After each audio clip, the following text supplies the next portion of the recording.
We got to talk about New York City. They're going broke. Ever since the Trump trial, we're getting a massive amount of investment money leaving. New York City already has a few $1 trillion leaving the city because many hedge funds are going to places like Miami, which they dub the Wall Street of the South. Some are moving their money to Vegas, which is traditionally a gambling hub, but is now home to some of the biggest tech companies and the biggest funds in the world. And then up north, you got Toronto, which people have dubbed it the new Manhattan. New York City is losing competition to cities which are much better prepared in terms of crime, lifestyle, nightlife. New York City is no longer the top destination like it used to be. It used to be the hottest place. I mean, if you want to do the hedge fund business, if you want to do anything finance related, you better get yourself to New York City. Not anymore. Investors are tired of New York City. The city is crumbling to dust. Look at this. New York City migrants get brand new facility, homeless camp tents in front of it.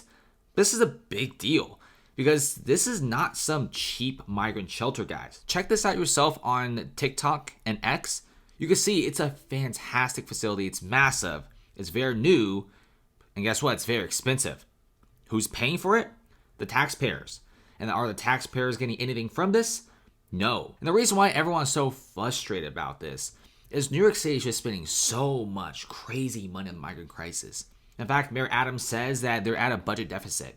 They should be spending about $10 billion a year. And I'm not even joking. He says that he needs more money from the state of New York and the federal government. Are they going to give it to him? No. But they need $10 billion. New York City, the city whose GDP alone is worth more than some countries on this planet, is now going broke. They're going bankrupt. Now, if many of the investors stay, then maybe it'll be all right. But you already have trillions of dollars being pulled out. And with the Trump trial going on, it's getting even worse. New York City is slashing spending on asylum seeker services by another 10%. The reason why they're slashing services on the migrants instead of budgets and public services is apparently you already got some protests going on. If you look at New York City right now, there's already a lot of protests going on in Harlem because they are about to renovate and turn a luxury empty condo building into a migrant shelter, which many Harlem residents were very angry because they felt like, hold on a second.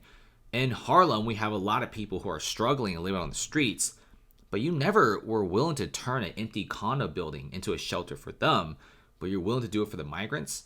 So there's already a lot of tension, right? There's actually a lot of neighborhoods in New York City where they voted for Mayor Adams, and now they're kind of sick of it. They're kind of done. They're seeing the taxpayer dollars going down the drain on this, and many people are now saying one thing. Why did New York City even become a sanctuary city? Did they have to be a sanctuary city? Like, why did they do it? People just keep asking the one word, which is, why did New York City do this? Now, obviously, if New York took in a few thousand migrants, it would have been okay, right? New York is built by migrants. It's normal to have migrants in New York City. But when you take in almost 100,000 people and your services are now collapsing, and when a lot of your money that you saved up is used up in just a few months, yes, people get mad. Even some of the migrants. They're like, yeah, we came to New York City. There's barely any jobs. Why did New York take in so many people? If you look at this, real estate investors will be leaving New York City. Celebrity real estate tycoon, you got Grant Cardone here, basically said that he's no longer going for New York City. He's kind of done. He doesn't want to stay here anymore. So what's going on with New York? Well, ever since the Trump trial, most construction businesses are a little bit scared over New York City. U.S. businesses are fleeing the Empire State over alleged legal and regulation stuff. And let's just dumb it down further. So essentially, Trump has a $400 million building. He took out a loan against the building, which is pretty normal, right? That's the whole point of real estate. You take out more debt so you can build more buildings. $400 million building, takes out $200 million. He works with a small regional bank who was willing to work with Trump.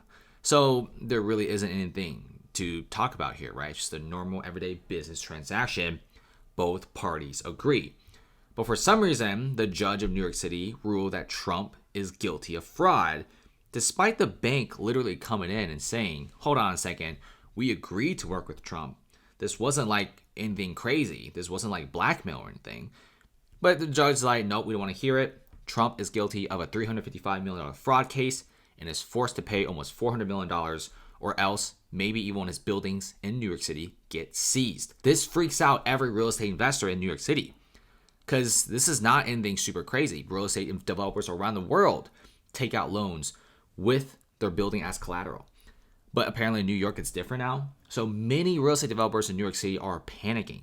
They're a little bit scared and they don't necessarily want to stay in the state anymore, especially the city, because if this is how you treat real estate developers and you could pluck any one of these guys off the Manhattan streets and then make them guilty of fraud, obviously people who have billions, even trillions of dollars in New York City real estate will probably think twice before continuing their adventures in New York. Not to mention, we also got the trucking situation.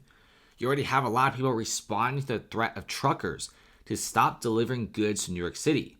Now, first of all, the trucking industry is a very lax industry. By lax, I mean it's very easy to get a job in the trucking industry because there's 80,000 truckers short in the US.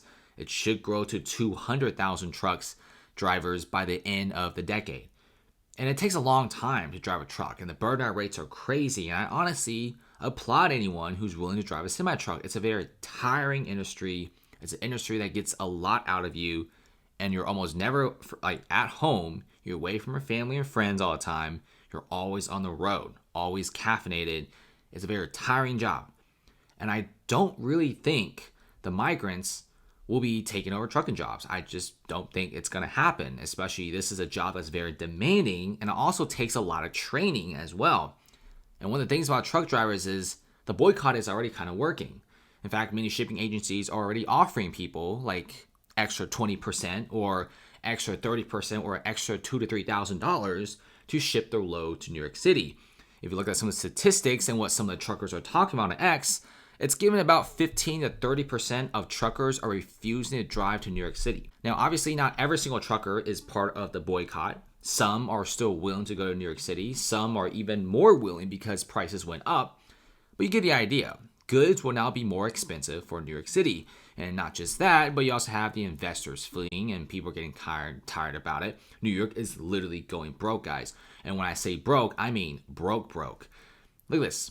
Migrants are receiving 7 months of free rent, free meals, free insurance, and more prepaid debit cards. So what now? They could stay here as long as they want, essentially. New York is going broke. Many of the tax dollars are coming from the hedge funds, the big banks, and many of the financial institutions in New York, which, by the way, many of them are leaving, right? Businesses are leaving. Real estate investors will probably start discontinuing working in New York City over the Trump verdict. And you don't have to make money in New York City, guys. There's so many other better places in the US where you can make that juicy American dollar. Florida and Texas are now the new hotspots. These are states with enormous populations, massive population increases, and Florida is kind of now known as the Wall Street of the South. So why would you keep staying in New York City? Many people are leaving Chicago, San Francisco, Seattle, LA, and New York City for better places like Vegas, Austin, and Miami. Things are changing, I feel like, in New York City, especially with big coastal cities having population decreases, despite America is having a massive population growth. So thanks for watching, guys. Comment below how do you guys feel about this, and see you later.